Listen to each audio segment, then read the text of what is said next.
कभी किसी competitive exam का रिजल्ट देखा है और ऐसा लगा है कि अरे यार ये इतने सारे नंबर, ये कोड्स, इनका मतलब क्या है?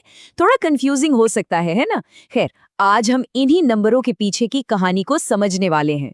हाँ, पहली बार देखने में ये थोड़ा मुश्किल लग सकता है, बिल्कुल, लेकिन घबराने की कोई बात नहीं है। हम इसे एक-एक करके बिल्कुल आसान हिस्सों में तोड़कर समझेंगे।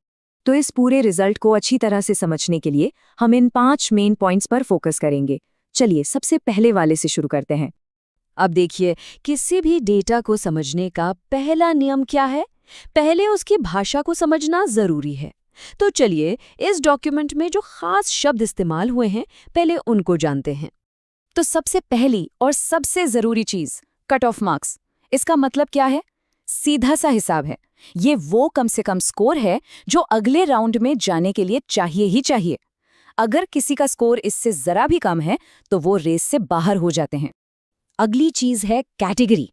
ये अलग अलग सोशल ग्रुप्स को दिखाती है जिनके लिए अक्सर कट ऑफ भी अलग अलग होती है। ये क्यों होता है वो हम आगे देखेंगे।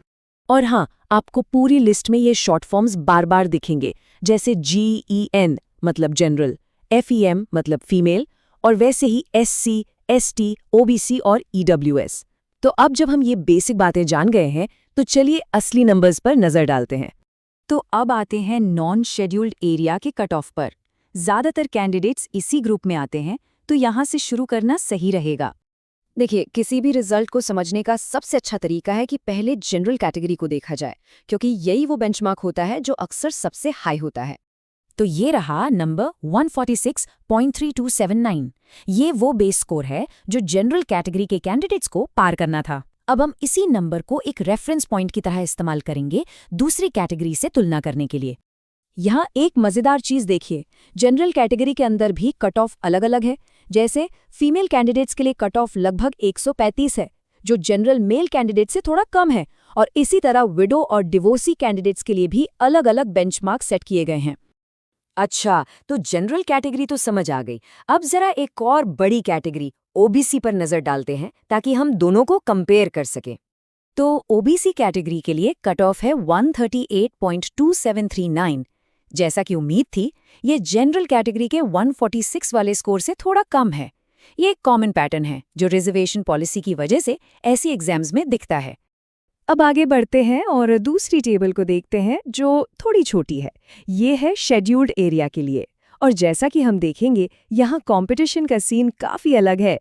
इस टेबल को देखते ही जो पहली चीज दिमाग में आती है वो ये कि यहाँ जनरल कैटेगरी का कट ऑफ काफी कम है, बहुत ज्यादा कम। यहाँ स्कोर है 116.4909। याद है नॉन शेड्यूल्ड एरिया में क्या था? 146 से भी ज्यादा। मतलब ये तो लगभग 30 नंबर का बहुत बड़ा फर्क है। इससे साफ पता चलता है कि दोनों एरिया में कंपटीशन का लेवल कितना अलग है। तो अब आते हैं सबसे दिलचस्प हिस्से पर। अब हम इन दोनों टेबल्स को आमने सामने रखकर कंपेयर करेंगे। यहीं से पूरी कहानी साफ हो जाएगी। तो सवाल ये उठता है कि एक ही कैटेगरी के लिए स्कोर में आखिर कितना अंतर है? क्या ये थोड़ा बहुत है या जमीन आसमान का फर्क है? चलिए पता लगाते हैं। ये देखिए, ये स्लाइड फर्क को बिल्कुल साफ साफ दिखा रही है। जनरल कैटेगरी में ही दोनों एरियाज के बीच कट ऑफ में लगभग 30 नंबर का अंतर है। इससे पता चलता है कि सिर्फ जगह बदलने से ही मौके और कंपटीशन में कितना बड़ा बदलाव आ सकता है। और ये फर्क सिर्फ जनरल कैटेगरी में ही नहीं है। यहाँ देखिए, ये है शेड्यूल्ड ट्राइब यानी ST category. Non scheduled area में कट ऑफ 117 है, जबकि शेड्यूल्ड एरिया में सिर्फ 95। ये चार्ट इस गैप को एकदम क्रिस्टल क्लियर कर देता है। चलिए, अब डॉक्यूमेंट के आखिर में दी गई कुछ स्पेशल कैटेगरीज पर नजर डालते हैं। इन्हें हॉरिजॉन्टल रिजर्वेशन भी कहते हैं। ये कैटेगरीज कुछ खास ग्रुप्स के लिए होती हैं, जैसे कि दिव्यांग लोग या फिर स्पोर्ट्स पर्सन। इनकी जो कट ऑफ होती है वो इनकी मेन कैटेगरी जैसे जनरल या OBC के अंदर ही लागू होती है, और इनके स्कोर अक्सर काफ़ी अलग होते हैं, जो दिखाता है कि इन कैंडिडेट्स के लिए कंपटीशन का एक अलग ही लेवल होता है। तो सबसे बड़ी बात जो हमें समझनी है वो ये है कि जब भी हम कोई ऐसा रिजल्ट देखें तो हमें याद रखना चाहिए कि ये सिर्फ नंबर नहीं है। हर एक नंबर के पीछे कहानी है, कंपटीशन की, रिजर्वेशन पॉलिसी की, और देश के अलग अलग हिस्सों में मौकों की।